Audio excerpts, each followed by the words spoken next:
tukirejea hapa nchini, tunafahamu kwamba kila Jumatano ni siku ya kufahamu masuala mbalimbali ya uchumi, tukiwa na mtaalamu wetu Janet Soka, na leo tunazungumzia mambo ya kuzingatia katika kutengeneza mafanikio ya kifedha.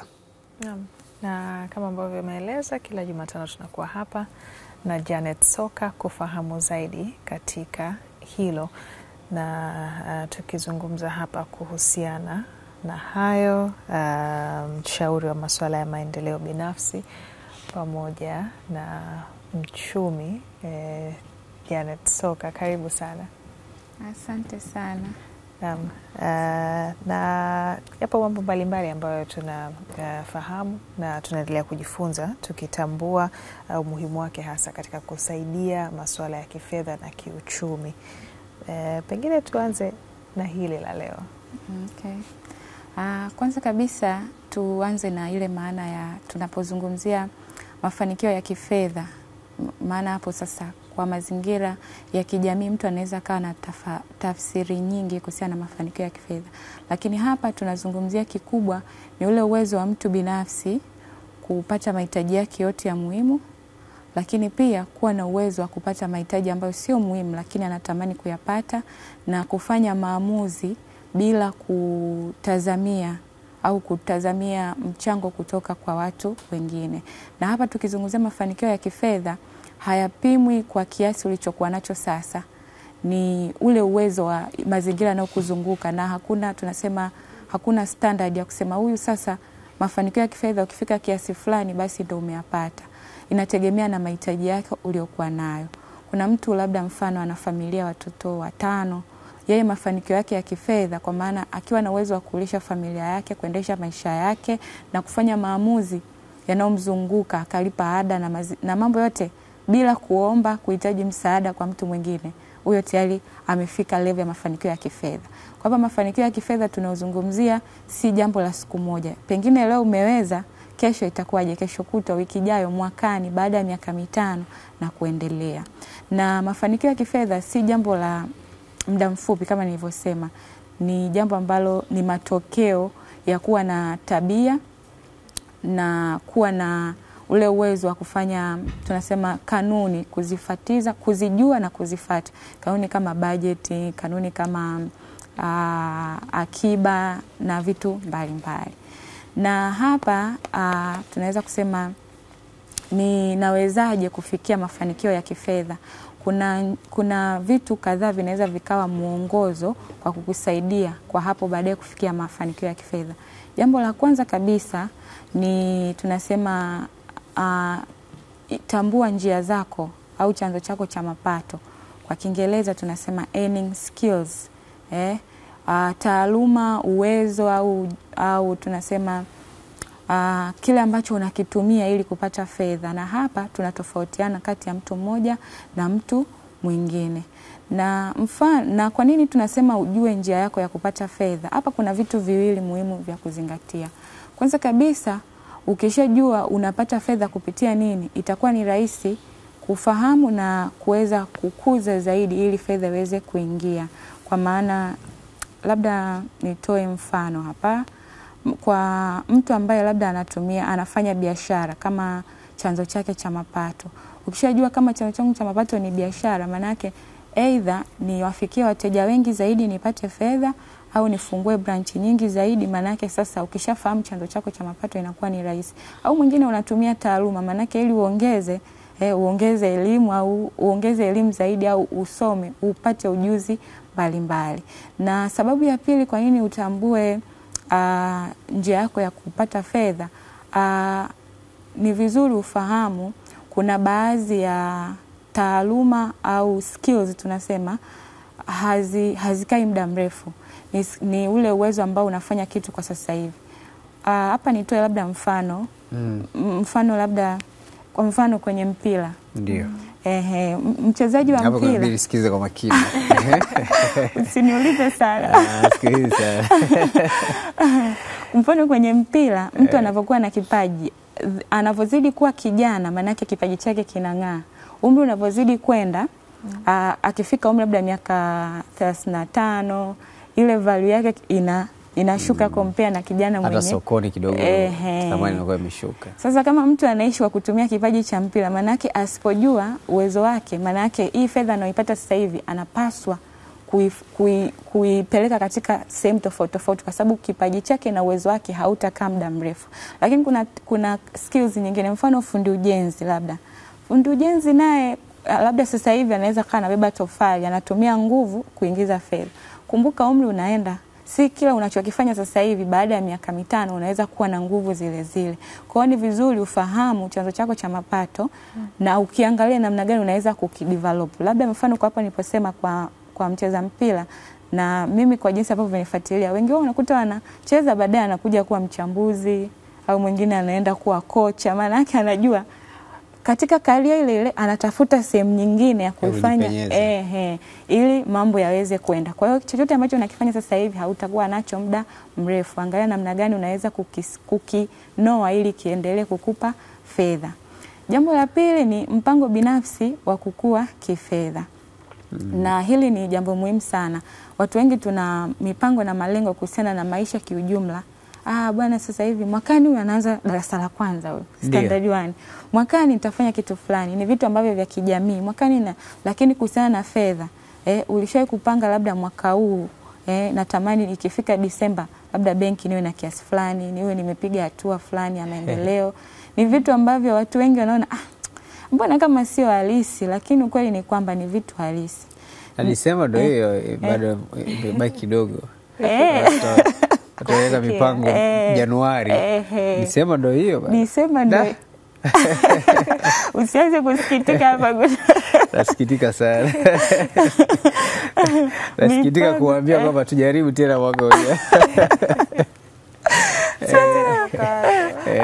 Kwa wale ambao wanasema huu mwaka wangu, mimi tawai wa 2026. Kigezo kwamba ni mwaka unaogawanyika, kwa hiyo hizo namba tu tabia zikiwa zile zile, huna elimu ya kutosha, haujizingatii. Kwa hiyo usipobadilika mambo yatakuwa yale yani. Ndio wanasema huwezi kubadilisha kitu kwa kutumia mbinu zile ulizotumia kwa ambazo zilikufanya ufeli kwa jambo lililopita. Sasa unakuta mtu anataka vitu vipya lakini ana tabia zile zile, na ukweli ni kwamba kinachotutofautisha wakati mwingine si vile ambavyo tulivyokuwa navyo, ila tu tabia. Yaani kuna mtu mfano sasa hivi akipanga good luck, hasema yani good luck vile ana details ya kitu anachokifanya, lakini hata yeye angepewa hii platform kama hatakuwa mfuatiliaji Google angalie vitu, kwa sababu iliweze kuongea zaidi unatakiwa na knowledge ya kutosha. Unaweza kupewa platform lakini ukashindwa. Sasa Janet, hapo kwenye mpango binafsi wa fedha, unajua kama tulivyogusia hapo, changamoto kubwa inakuja kwenye kufikia malengo. Yaani unakuta mtu anapanga kabisa vizuri kabisa bana, anapanga mipango yake Januari kwamba ikifika Disemba mpango wake anaweka vizuri kabisa. Ila inapofika Disemba wengi wanakuwa wanalalamika kwamba alichokipanga sicho alichokipata. Sasa ili mpango uweze kutekelezeka, unatakiwa uwe ni mpango wa namna gani? Kwanza kabisa uwe ni mpango wa kwako. Yaani nikisema mpango wa kwako namaanisha uwe ni mpango ambao ulikuwa ndani ya uwezo wako. Unajua changamoto tuliokuwa nayo, wakati mwingine tunapewa mipango ya nadharia kutoka kwa watu au mazingira yanayokuzunguka, lakini kiuhalisia si wa kwako. Labda mfano mtu anasema ni kwa jinsi ninavyokuona good luck, wewe 100,000 mwisho wa mwezi ukosi. According to nini anapokuona. Lakini ukicalculate haiji 100,000 inakuwa 50,000 au 40,000, lakini yeye anapokuona. Kwa hiyo wakati mwingine tunapata ile pressure kutoka kwa watu. Wewe kijana ushakuwa mkubwa mwisho, yani uoe mwaka huu. Lakini ukijenga mbona majukumu bado, yani natakiwa lakini bado kidogo. Jipe Kwa hiyo wa kwanza uwe mpango wako ambao wewe mwenyewe ukikaa unaona kabisa nikiweka jitihada hapa ninaweza kufika, ukiangalia kwa rasilimali na fedha nilizokuwa nazo. Ndio. Cha pili, uwe tabia kama tulivyosema. Nini unakiacha, nini unakichukua kipya?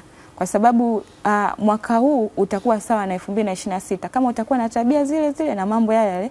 Kwa hiyo ni lazima uwe wakati ukae chini ujitafakari nini hasa kinakukwamisha. Wengine ni swala tu la kujivuta. Kuna mtu hapa mwaka wakati unaanza ananiambia ni mwaka huu lazima niwe na biashara. Mwezi wa kwanza ule ana ile pressure, ni motisha. Mwezi wa pili, wa tatu, ngoja nikafuatilie frame. Kafika pale kaambia mwenye frame hayupo. Kesho nitaenda kesho kutwa. Mpaka mwezi wa tano ile morali imeshuka kabisa. Mpaka sasa hivi tunavyozungumza anafikiria mwaka 2026, lakini kuna vitu kama sijui kugairisha mambo, kutokuwa na ratiba na vitu mbalimbali, lakini lazima ufahamu ya kwamba kitu kikubwa unachokihitaji hakitokei tu, kinajengwa na vitu vidogo vidogo, kufuatilia, kuwa na taarifa, kuuliza na vitu vingine ambavyo ukiunganisha unapata matokeo sahihi. Naam. Haya, twende jambo la tatu sasa. Jambo la tatu ni kutumia chini ya kile unachokipata. Na hapa ni sisitize, si wote. Kwa sababu hapa kuna namna ambayo tunaongea, kuna wengine kile anachokipata hata hakitoshi katika kuendesha mahitaji yake ya kila siku. Bila usiwe na huzuni.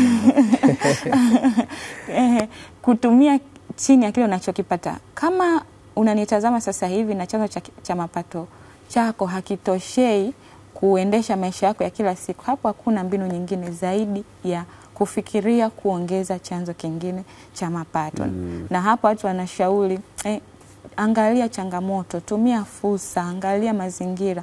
Hivyo ni vitu ambavyo ni rahisi kubadilisha kuwa fedha. Changamoto ukiitazama katika jicho la fursa unaweza ukaifanya ikaleta fedha.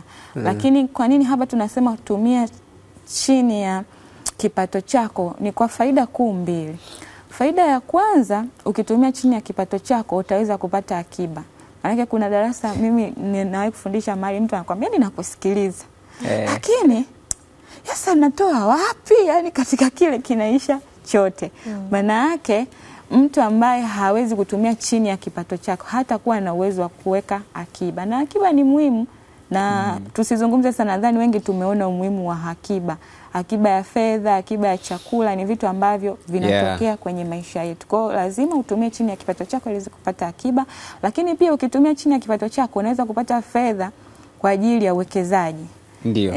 Kuna uwekezaji mbalimbali ambao sasa hivi tunaona uwekezaji unakuwa mwingi zaidi. Mtu anaweza kusema sasa hapa napata wapi fedha? Ni pale pale kwenye kile ambacho unakipata. Na ni vizuri uwe na budget, kwa sababu usipokuwa na budget utashindwa kujua hii inaenda wapi, inakaa wapi. Hapo kwenye kutumia chini ya kile unachopata kwa kiwango gani? Hapo sasa hakuna standard. Kwa sababu kuna mtu anaweza kawa anapata 500,000, matumizi yake 480,000, 20,000 sio mbaya kuisave. Yani muhimu sio kiasi, muhimu ni kiwepo, kwa sababu kinavyoendelea kutumia ziada ya kinavyoendelea kuaccumulate kinaongezeka. Kwa hiyo wewe eka akiba, tumia kile zaidi ya uwezo wako, na hapa itakusaidia zaidi ukiwa na budget.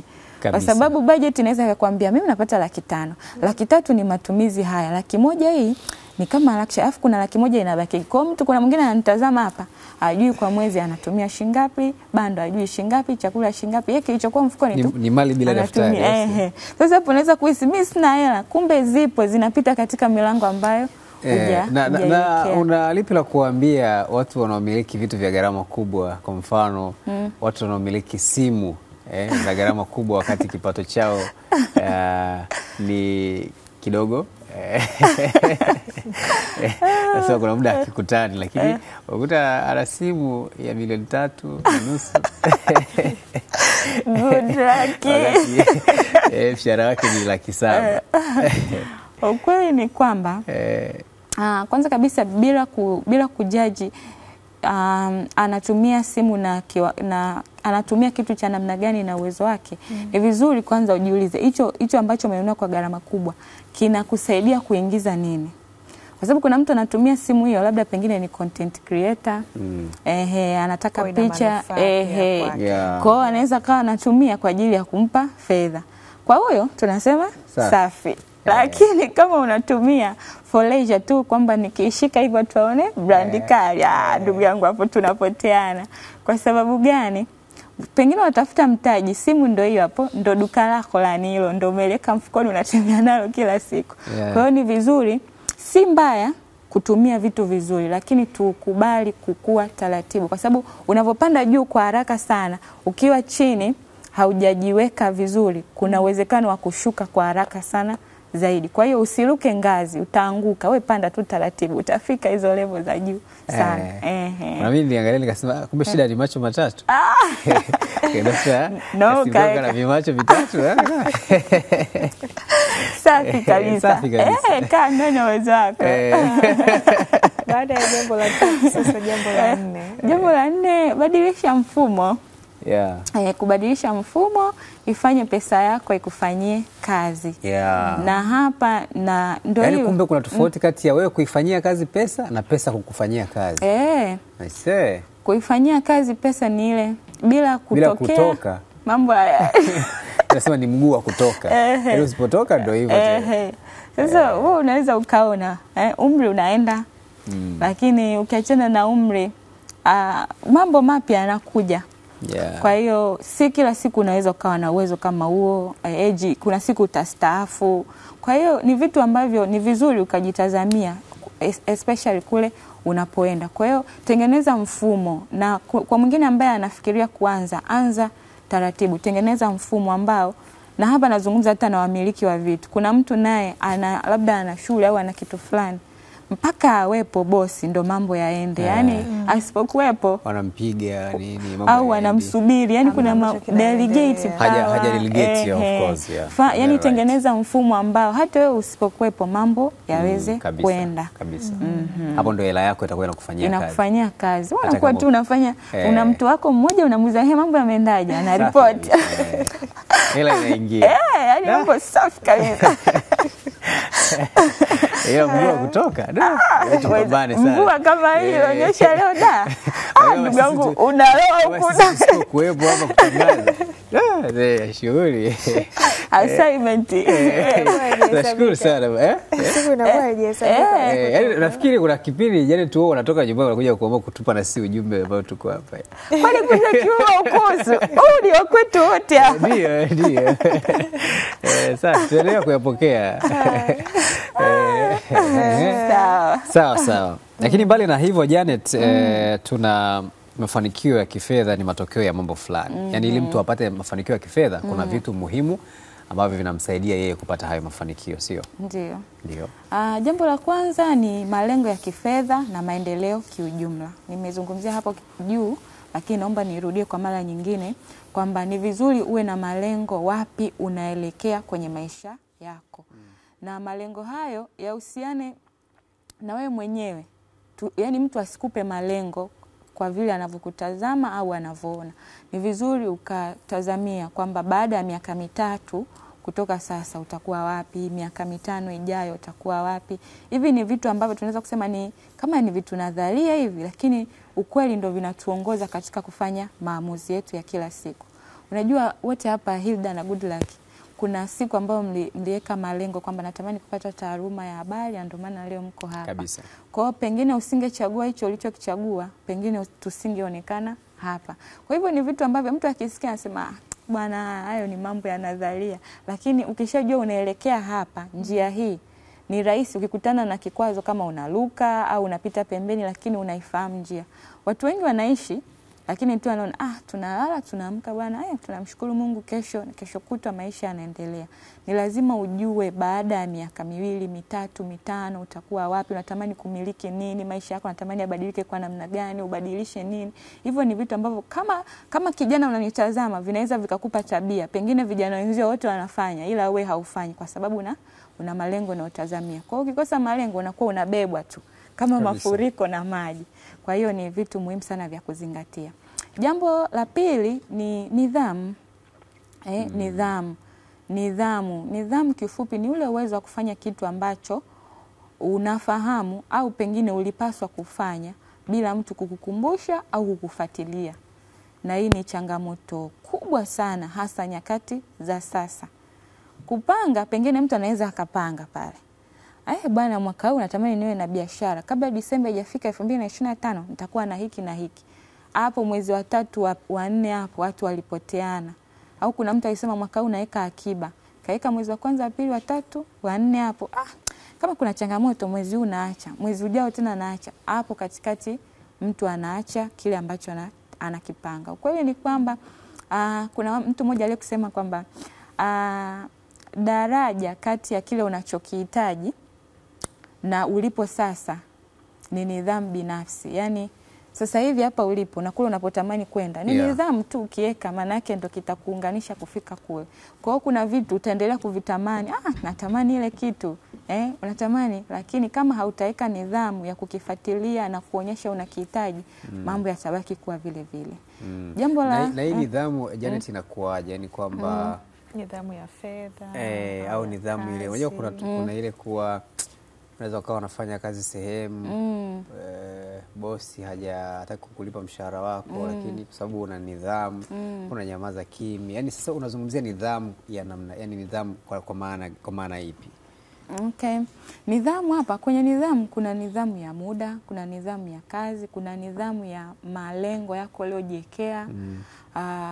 Kuna nidhamu ya matumizi kiujumla ya vitu ambavyo umeaminiwa. Kuna nidhamu ya namna mbalimbali. Lakini hapa nidhamu ninayomaanisha ni kile ambacho unapaswa kufanya na unafahamu sasa hivi napaswa kuwa pale. Lakini hapo katikati, yani pengine ni kujizungusha, au kama malengo unajua nini unapaswa kufanya, hapo kuna namna haijakaa sawa. Na kwa mfano ambao umesema good luck, unajua kuna tofauti ndogo sana kati ya unyenyekevu na ujinga. Kwamba umekaa mwezi wa kwanza bosi hajakulipa, mwezi wa pili unaotakiwa uulize. Yani sio kama nidhamu, maana yani kuna tofauti kidogo tu kati ya unyenyekevu na ujinga. Kuna mambo mengine unaweza kusema ni unyenyekevu, kumbe ni ujinga. Kwa hiyo lazima ujue unapaswa kufanya nini na kwa wakati gani, na ikitokea hajapaswa unatakiwa uripoti kwa nani, uulize nini. Sio tu kukaa kama yani hauelewi tu kabisa. Kwa hiyo unazungumzia kuheshimu kazi, kuheshimu malengo yako. Na hapo hasa malengo, kwa sababu tunazungumzia sana malengo ya kifedha, hasa malengo, kwamba hapo juu kwanza uwe na malengo. Pili, ukishakuwa na malengo, wewe mwenyewe kabisa ukikaa unafahamu nini unapaswa ufanye. Labda kama ni mtu ambaye bila kufuatiliwa na mtu. Ukishajua, kuna mtu anasema yani mimi najua bwana, hela yangu nyingi naimaliza labda kwenye nikikaa hivi company na marafiki, anafahamu kabisa, lakini bado anaendelea na nasema nini yani kama, lakini ndio hivyo. Au kuna mtu hapa anasema mimi fedha yangu nyingi bando, yani bando la wiki natumia siku 2 najiunga tena, ila yote inaishia hapo. Anafahamu, lakini akiingia tu mtandaoni ana scroll hadi anaacha simu hapo dataoni, anaendelea, yani anaendelea. Kwa nidhamu kwa kushindwa kujidhibiti kwenye mambo yanayokuharibia malengo yako, pia ni kukosa nidhamu. Ni kukosa nidhamu. Sawa, jambo lingine na muda. Muda. Kwa hiyo hapa kwa wabongo sasa kwenye muda hapa kwenye muda, na hapa kwenye muda ukweli ni kwamba kwanza kwenye muda tuliokuwa nao tuutumie vizuri. Mimi nishai kufanyaga training moja ya maandalizi ya kustaafu na taasisi fulani. Yani ukikaa na watu wazima kidogo ambao wanakaribia mwaka mmoja, miaka miwili, yani regret kubwa wanaozungumzia pale ni muda. Yani hichi ambacho anatamani angerudi kijana. Yani anatamani angerudi nyuma, au anakwambia nina biashara lakini kama sipati confidence nikiacha kazi itanielesha kweli. Yani anatamani kwa kweli kuna baadhi ya wazee wanambia ningekuwa umri wako.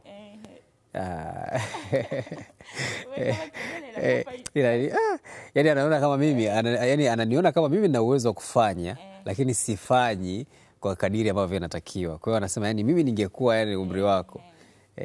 Hasa nikamuuliza mzee, ilikuwaje wewe kufanya wakati ukiwa umri wangu? Anasema basi tu ndio hivyo, ilinipita. Nilichogundua wazee wana regret nyingi. Ndio. Tusiwalaumu. Kabisa. Tufunze kutokana na makosa.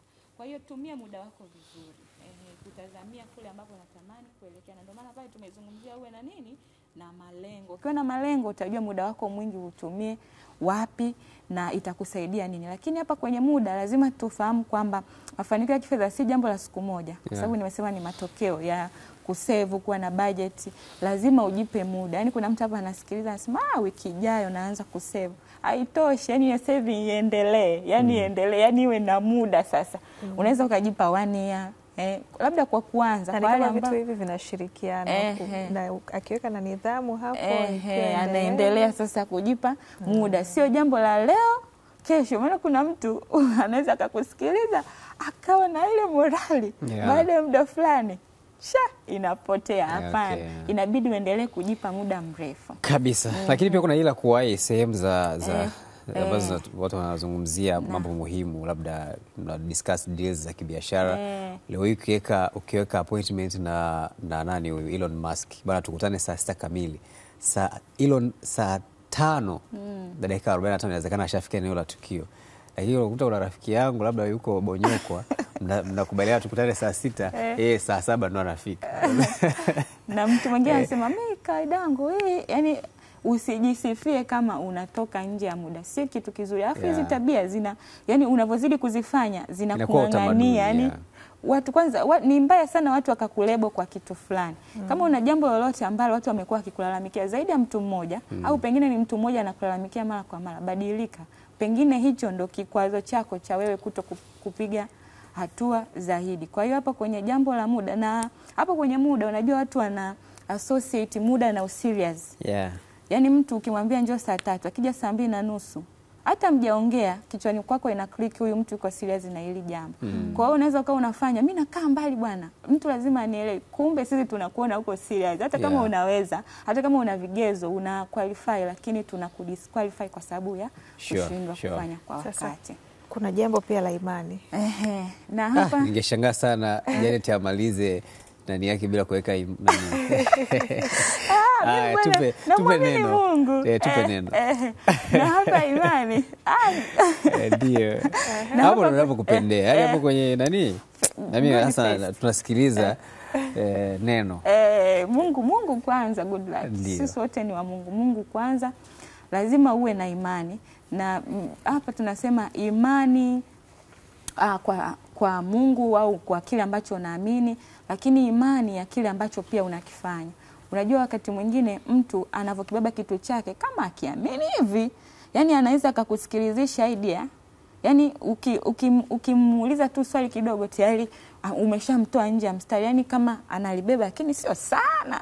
Kuna namna hayuko vizuri. Kwa kwenye imani tunasema fikra inaweza kukusaidia kukupa imani ya kile unachokiamini. Kwa kama umeamua kusimamia jambo, umefikiria kwamba mimi bwana nataka nianze mfumo mpya, ratiba mpya kwenye maisha yangu, nimegundua hiki kitu fulani, labda pengine ni vinywaji sana vinanikwamisha. Amini kwamba inawezekana, afu amini unaweza ukabadilisha hiyo cycle. Maana kuna mtu anaamini inawezekana, akipigiwa simu 2, ushakwama bwana, sikuoni kwenye company, anahama, anarudi tena kule alipo kuwepo. Kwa hiyo lazima kwanza uwe na imani kwa Mungu, kuwa na imani kwamba unaweza ukafanikiwa kwenye jambo lako, kuwa na imani kwamba mambo ya kifedha yanawezekana kwenye maisha, lakini uwe na imani na kitu unachokifanya. Kifanye kwa ukubwa, kifanye kwa uaminifu. Lakini hapo kwenye imani, mimi nikiongea na vijana wenzangu napenda kuambia, chochote ambacho umekipata kwenye maisha yako, kama una kazi, una biashara, una kitu chochote ambacho unakifanya, hata kama ni kwa udogo tu, ni ishara kwamba Mungu amekuamini. Kwa hiyo usimdisappoint, kifanye kwa ukubwa, umeaminiwa mahali popote, sijui ni mkurugenzi, sijui ni boss. Maana yake hiyo management. Kama mahindi, choma vizuri. Yani kila mtu afanye kwa nafasi yake. Hata tukimtafuta mtu fulani, jina lako liwe la kwanza, tu click jina lako liwe la kwanza. Kwa hiyo fanya kwa ubora. Sawa. Amen. Sasa tumalizie na tumalizie na nukuu sasa. Na leo tunamaliza na nukuu ambayo inasema mafanikio ya kifedha ni matokeo. Ujue mchakato, jiandae na usiishi kiholela. Ujue mchakato, jiandae na usiishi kiholela. Yani tuache watafakari hivyo. Uishi kwa mipango. Usiishi kama hamna kesho, usiishi kama hamna mwakani. Na hapa pia ni waombe jamani, kuna watu ambao mwezi wa kwanza mna familia, mna watoto. Januari msianze kuhangaika. Sasa hivi ndo mipango endelea kuiseti vizuri. Maana mkianza Januari hana madaftari, hana viatu. Maana yake usiishi kiolela. Kuna mwakani, kuna majukumu, kuna maisha yanapaswa kuendelea. Na kama matumizi mengine yanaweza yakanunulika mapema. Ila najua wanaogewa na darasa, watamani liendelee lakini ndio hivyo utaki kusema. Yaani sitakushukuru. Shauri wa kusubiria tena Jumatano ijayo. Na mchumi ambaye anatujuza kila Jumatano tutapata darasa hapa ya mambo mbalimbali, na leo tumegusia zaidi kuhusiana na mambo ya kuzingatia katika kutengeneza mafanikio ya kifedha.